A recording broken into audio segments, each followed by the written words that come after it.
Abram comigo a Bíblia de vocês, no primeiro livro de Samuel, capítulo de número 16. E é?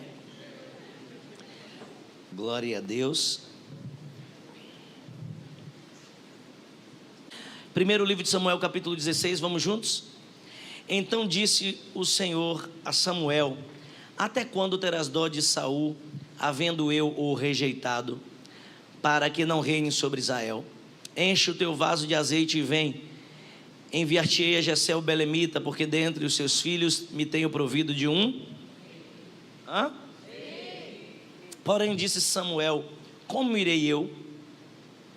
Pois ouvindo Saul me matará. Então disse o Senhor: toma um bezerro das vacas de tuas mãos e dize: vim para sacrificar ao Senhor. E convidarás Jessé ao sacrifício, e eu te farei saber o que hás de fazer, e ungir-me-ás a quem eu te disser. Fez, pois, Samuel o que dissera o Senhor, e veio a Belém. Então os anciãos da cidade saíram ao encontro, tremendo, e disseram: de paz é a tua vinda? E disse ele: é de paz, vim sacrificar ao Senhor. Santificai-vos e vinde comigo ao sacrifício.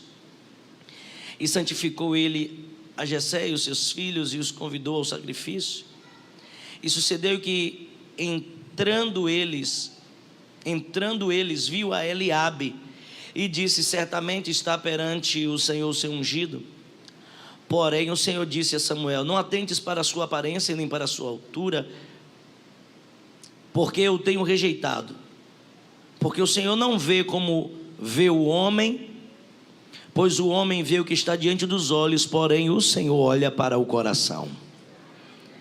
Então chamou Jessé a Abinadab e o fez passar diante de Samuel, o qual disse: nem a este tem escolhido o Senhor. Então Jessé fez passar a Samá, porém disse: tampouco a este tem escolhido o Senhor. Assim fez passar Jessé os seus 7 filhos diante de Samuel. Porém Samuel disse a Jessé: o Senhor não tem escolhido estes. E disse mais Samuel a Jessé: acabaram-se os jovens? E respondendo lhe disse: ainda falta o menor, e eis que apacenta as ovelhas. Então lhe disse, pois, Samuel a Jessé: envia e manda-o chamar, porquanto não nos assentaremos em roda da mesa até que ele venha aqui. Então mandou em busca dele, e trouxe, e era ruivo e formoso de semblante e de boa presença. E disse o Senhor: levanta-te e unge-o, porque este mesmo é. Então Samuel tomou o vaso do azeite e ungiu-o no meio dos seus irmãos. E desde aquele dia em diante, o Espírito do Senhor se apoderou de Davi. Então Samuel se levantou e se tornou a Ramá. Pai, essa é a tua palavra. Fala conosco, edifica-nos, em o nome de Jesus e para a glória de Jesus. Queridos, é muito importante tudo o que acontece na vida de um crente, nós discernirmos que Deus trabalha como Ele quer. E de Gênesis a Apocalipse nós vemos Deus trabalhando de forma diferente, em todos os aspectos. A alguns Deus dá detalhes de coisas que vão acontecer.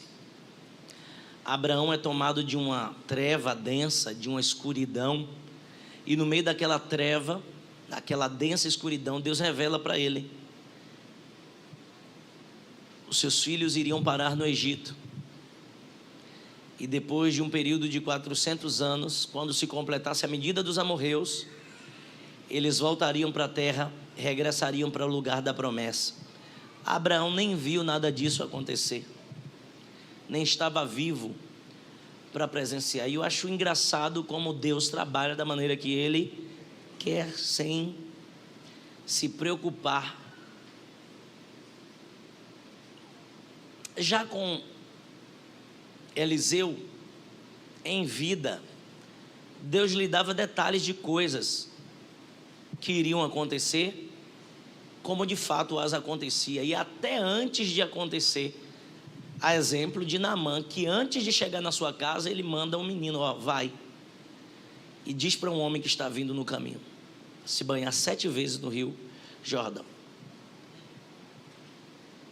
Geazi depois vai para receber a recompensa, e ele está dentro de casa, o profeta está dentro de casa, e quando Geazi esconde tudo que foi esconder, o profeta pergunta: porventura o meu espírito não foi com você pelo caminho e não viu tudo o que você fez?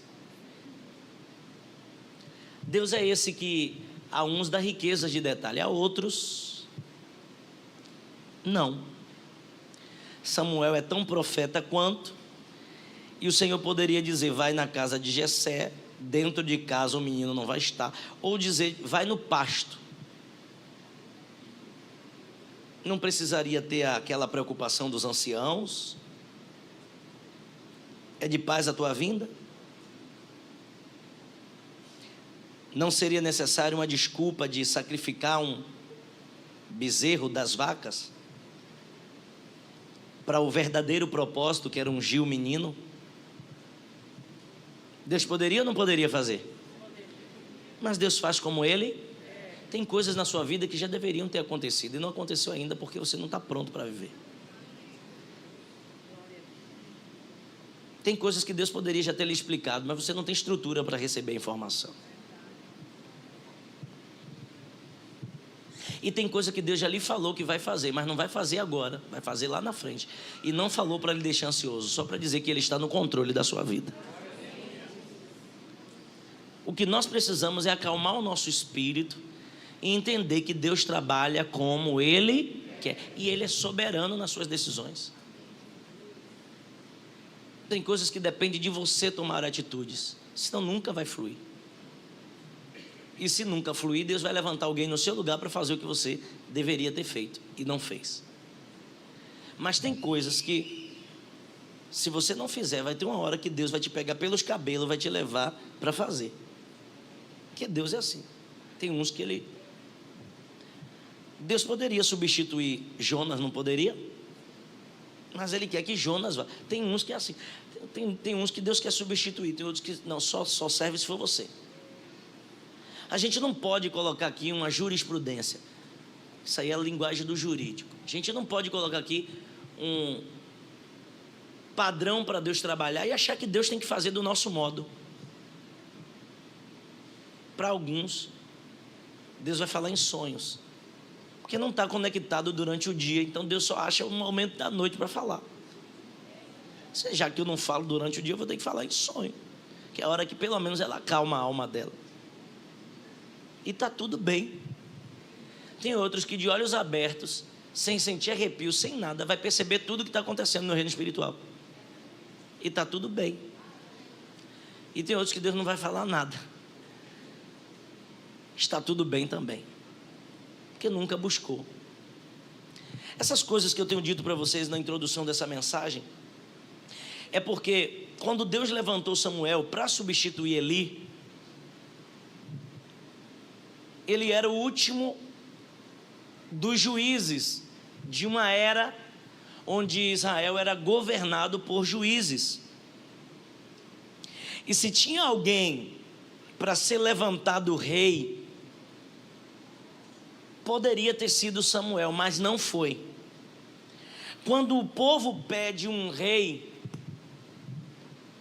a síndrome que Samuel sente, o gatilho, é a palavra dos nossos dias, que é acionada em Samuel, é a de rejeição. Ah, Senhor, o povo está me rejeitando como profeta, como juiz. Aí o Senhor diz para ele: não é sobre você, eles não estão te rejeitando como juiz, eles estão me rejeitando como Deus, porque sou eu quem te levantei, fui eu quem te estabeleci como profeta. Então, já que eles querem um rei, segundo o que eles acham, eu vou entregar para eles um rei. E aí foi que Saul foi levantado. Saul foi levantado por um critério de se sobressair nos ombros da população. Dentre todos os homens, Saul era o mais alto em Israel. Ele sobressaía. Saul era filho de um rancho de profetas, de um pastor de jumentos, se é que existe pastor de jumentos. E Saul é levantado rei,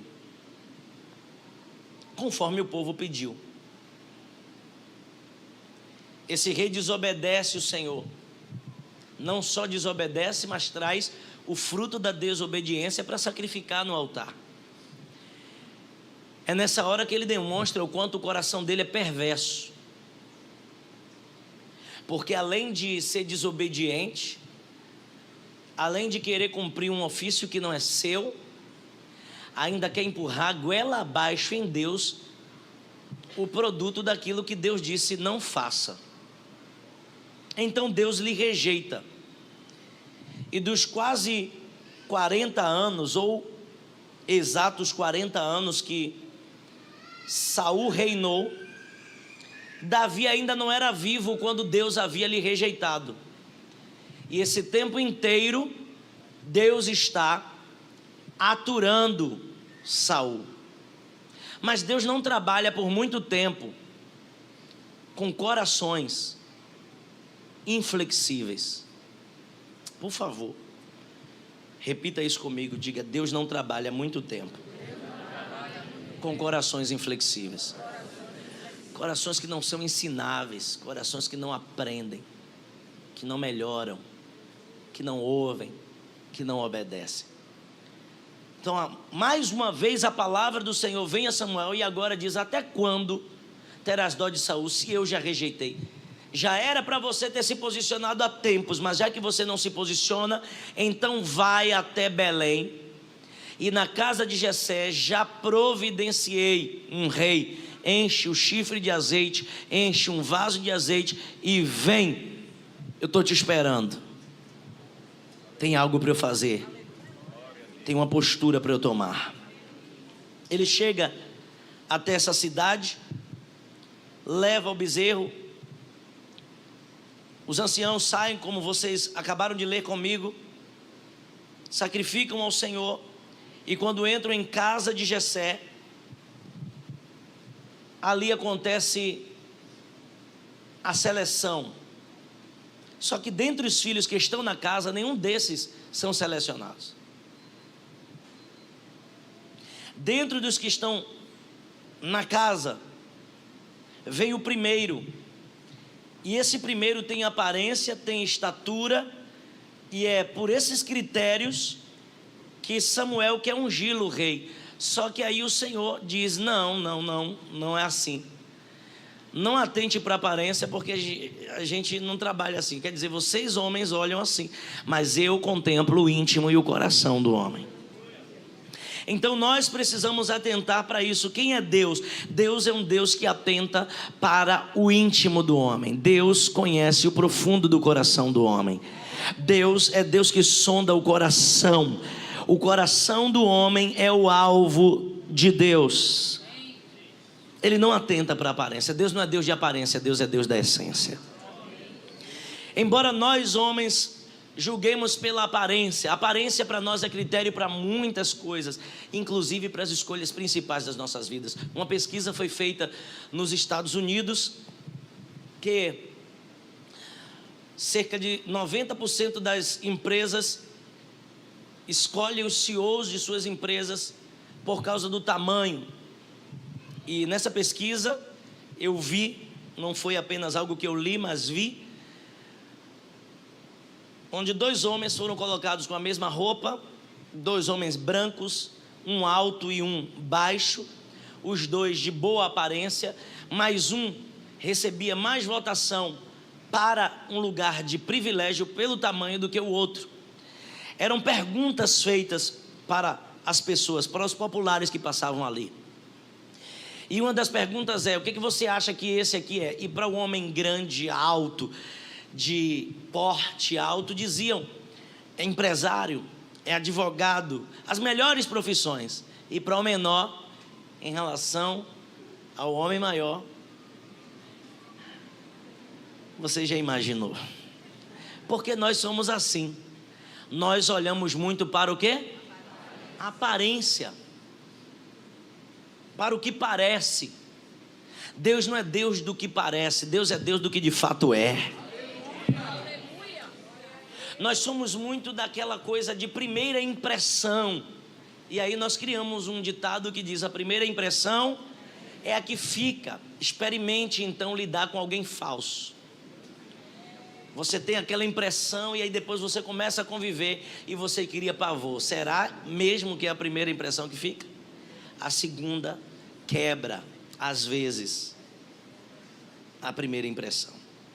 Há objeções, porque toda regra tem suas exceções. Mas nós precisamos, de fato, entender que o homem preza muito pelo que parece, porque isso está também relacionado à nossa capacidade. Nós somos limitados ao que nós vemos. Mas Deus não tem esse limite. Deus vê na aparência e Deus vê na essência. Deus é Deus que conhece o superficial, o artificial. Mas Deus também conhece o que é profundo e o que é essencial. Por isso, nesse momento, Deus expressa e diz: Samuel, não atente para a aparência, porque o homem atenta para a aparência, para o que está diante dos olhos, mas eu, o Senhor, conheço a essência. E eu repito o que falei no momento da oferta: não é porque Deus falou isso que nós devemos nos ater a achar que Deus só vai usar gente desprovida de beleza ou desprovida de estatura. Não, Deus usa quem Ele quer, mas Ele primeiro sonda o seu coração. Ele primeiro sonda a essência, porque a aparência para Deus não tem importância. Se você entende, glórias sejam dadas ao nome do Senhor, que a essência é primordial para Deus, não importa se você tem as pernas arqueadas, se você tem calvície, se você tem os olhos vesgos, se você é de baixa estatura como Paulo, você vai ser achado por Deus e vai ser levantado para um grande propósito. Glória a Deus. Mas também não importa se você, como Esther, se destaca de beleza entre todas as que estão na Pérsia. Deus vai te levantar, porque o seu coração é um coração cheio da essência divina. Então, por favor, diga comigo: Deus olha para o meu coração. E o que é o coração? O coração, fisicamente falando, é o órgão responsável pela circulação do nosso sangue. Bombeia cerca de 5 litros de sangue. Para ser mais exato, durante o dia, o seu coração bombeia cerca de 2.000 litros de sangue, circulando sobre as veias, artérias e capilares no seu corpo. O coração bate num dia, apenas em um dia. Aliás, deixa eu dizer primeiro em minutos, de 60 a 100 vezes por minuto, a depender do seu estado. Se você estiver em estado de quietude, tranquilidade, ou se você estiver em frenesi, o coração bate de 60 a 100 vezes por minuto. Em um dia, vai ser cerca de 100.000 vezes que ele está batendo aí dentro do seu coração. E em um ano, são cerca de 36,5 milhões de batimentos aí dentro do seu peito. Dê glória a Deus por isso. A pressão arterial é a força do sangue na parede das veias e das artérias que estabelece essa sua capacidade de andar, de subir, de descer. Se a pressão baixa, você apaga. O coração tem curiosidades. ele é dividido em parte inferior e superior, e tem átrios, ventrículos. Ele tem um sistema complexo bombeando sangue no seu corpo, e isso é tremendo demais, porque Deus faz coisas maravilhosas, e você é uma coisa maravilhosa. Dentro de você tem uma coisa maravilhosa aí, circulando o seu sangue. Quem pode dar glória a Deus por isso? Nós temos aí a medida do coração, que é do tamanho do punho de um homem adulto. Fecha a tua mão assim. Aí, está aí o tamanho do seu coração. O coração tem tanta importância para a vida do ser humano, que a necessidade de nós cuidarmos do nosso coração é sobremodo grande. E uma das maneiras de você cuidar do seu coração é cuidando da sua saúde. Os cientistas chegaram à conclusão que rir faz bem para o coração, reduz o estresse e estimula o sistema imunológico.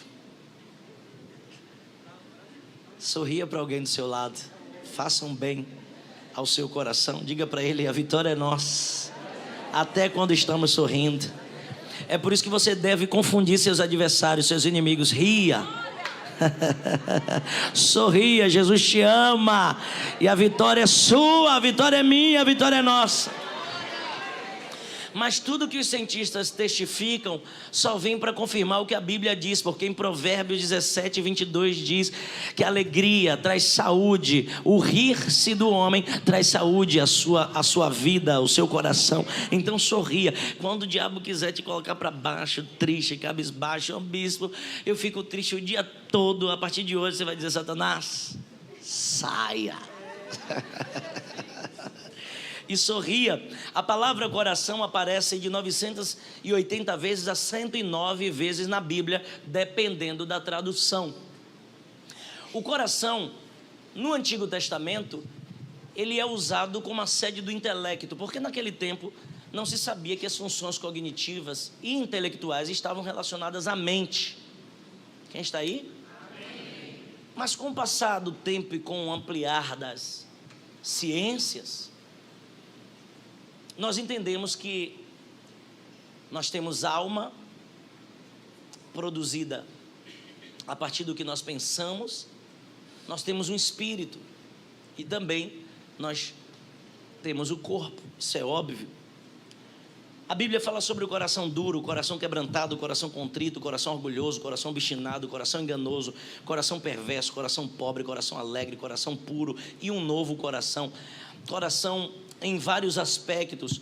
No coração acontece o novo nascimento, e o apóstolo Paulo chama de o coração de o homem interior. É nesse homem que acontece a regeneração. Quem for fazer o seminário de batalha espiritual vai aprender que tem 3 compartimentos do coração, 3 compartimentos do espírito do homem, onde ele vai se regenerando, ele vai de novo vivendo uma essência divina, porque o que Adão destruiu, cortou, quebrou lá no Éden, Cristo restaurou na cruz do Calvário para nos dar acesso de novo ao Pai. E o nosso espírito tem uma parte chamada de consciência. Isso está relacionado ao nosso coração, porque a mente tem 3 divisões: eu penso, razão, eu sinto, emoção, e eu decido, volutividade. Já o espírito, você tem consciência, que se relaciona com a razão, mas é coisa espiritual. Intuição, que é o ouvido de Deus em nós. E a regeneração, onde nós temos a intimidade e nós nos relacionamos com Deus, na essência, quando nós nos regeneramos na pessoa bendita de Cristo Jesus. Mas voltando para a palavra coração, o coração em hebraico é levav ou leve. E o coração, para os antigos também, era o centro das emoções.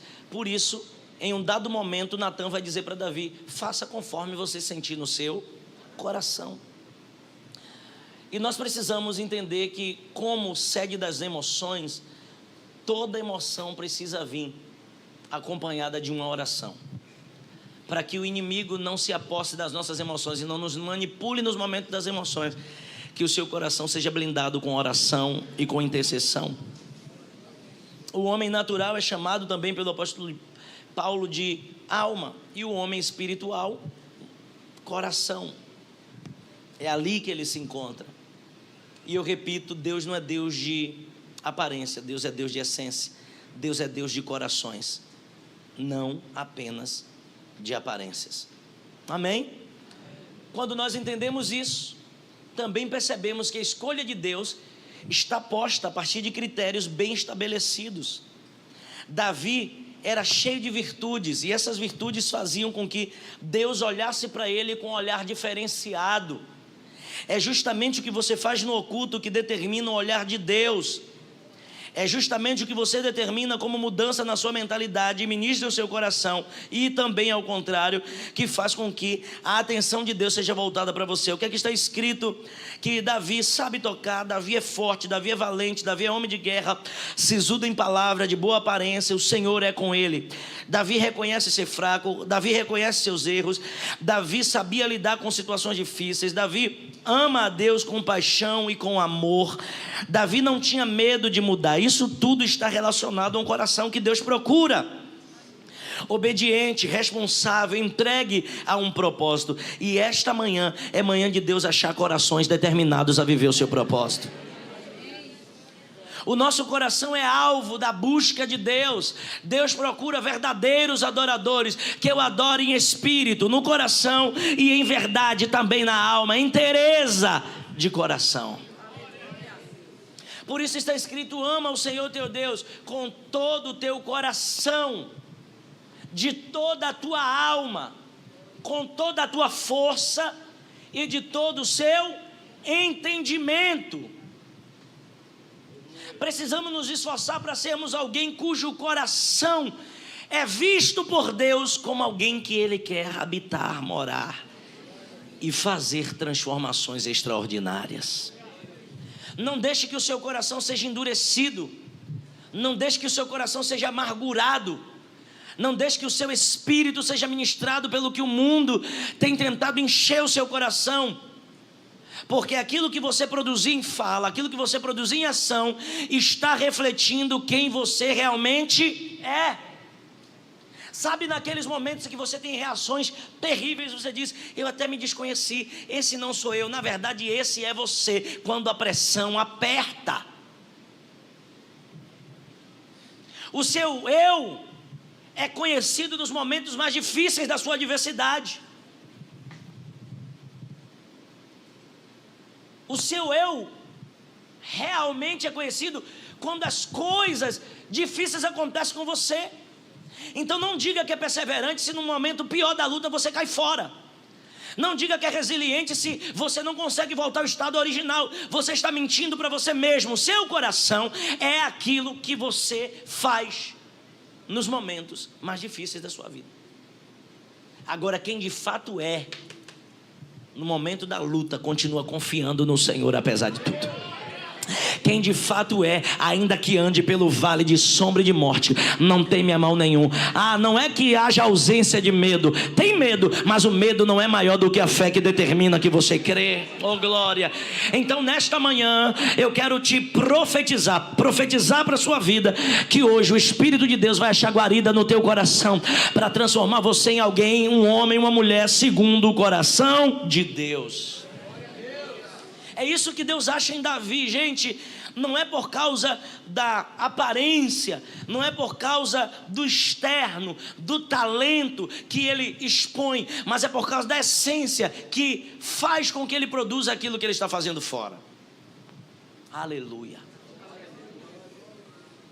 Davi é alguém que durante toda a sua vida mostra que ele é alguém segundo o coração de Deus, quando também ninguém vê. No anonimato, ele é visto por Deus como alguém que vence suas guerras, seus leões, seus ursos. Davi é achado alguém sem cera, com sinceridade diante do Senhor.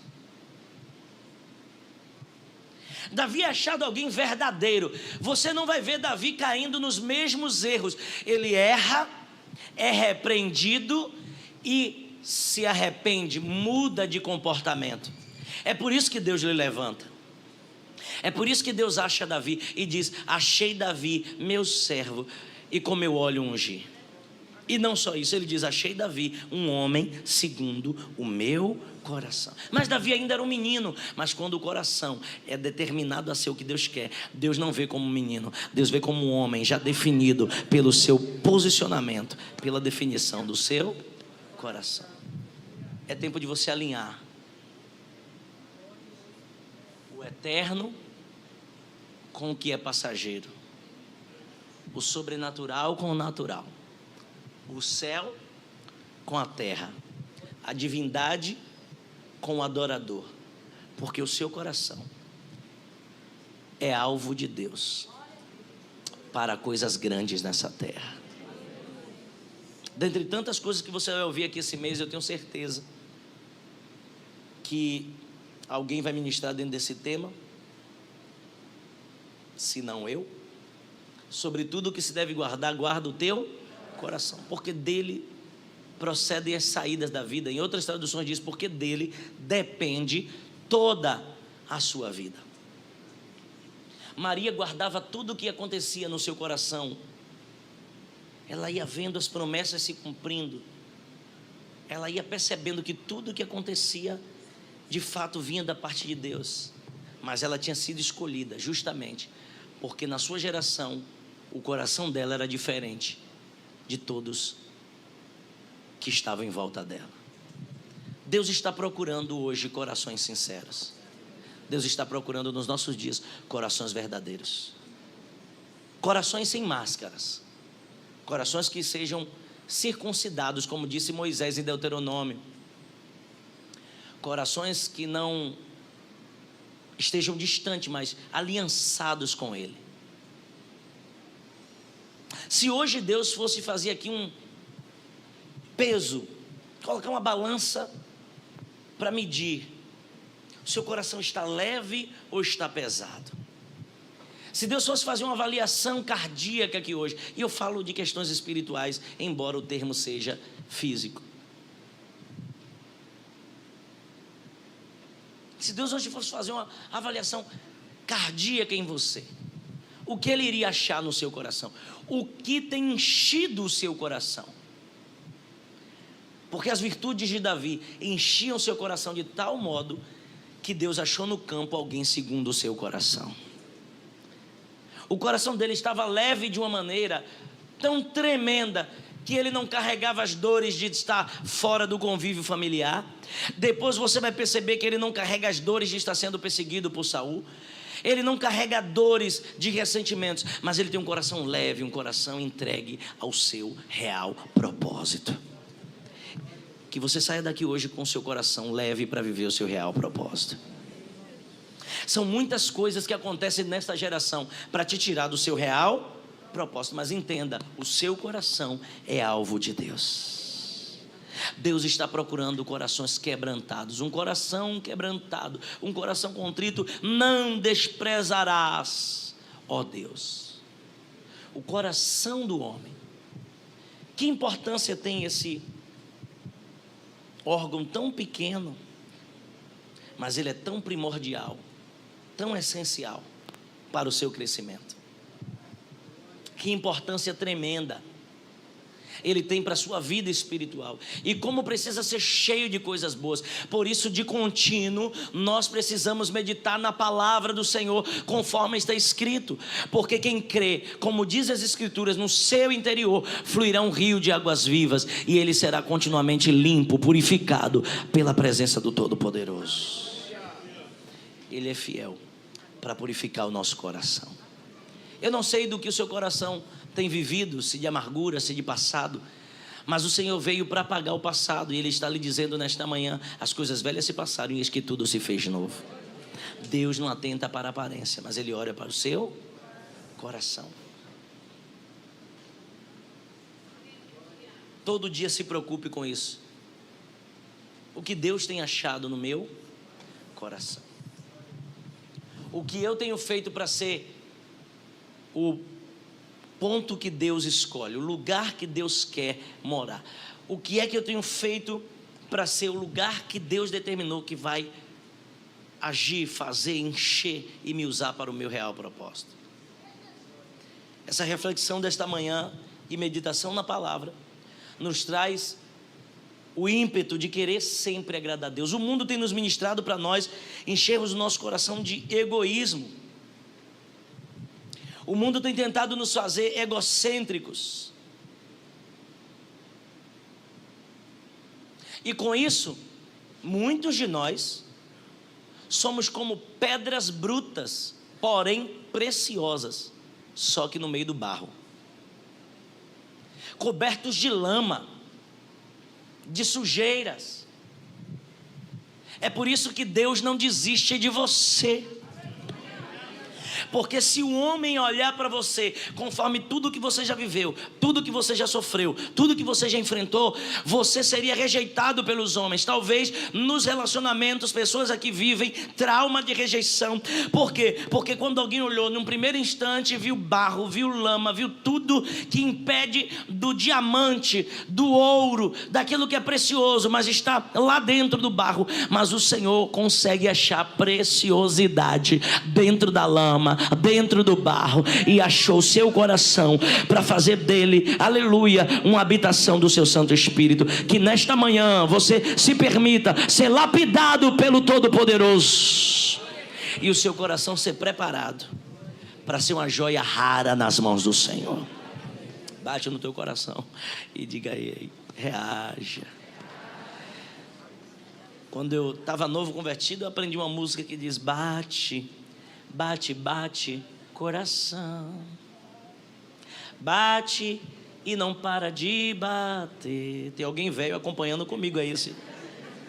Bate, bate, bate, coração, porque eu preciso tanto de você. Bate, coração, companheiro, ainda não é hora de parar. Veja que a estrada é muito longa, juntos temos muitas almas para ganhar. Veja que a estrada é muito longa, juntos temos muitas almas para ganhar. Coração amigo, você precisa se reanimar. Não chegou a hora de parar. Desperta que Deus quer falar contigo. Coração amigo, milhões estão orando por você. Desperta, você não pode morrer. Sozinho nada faço sem você.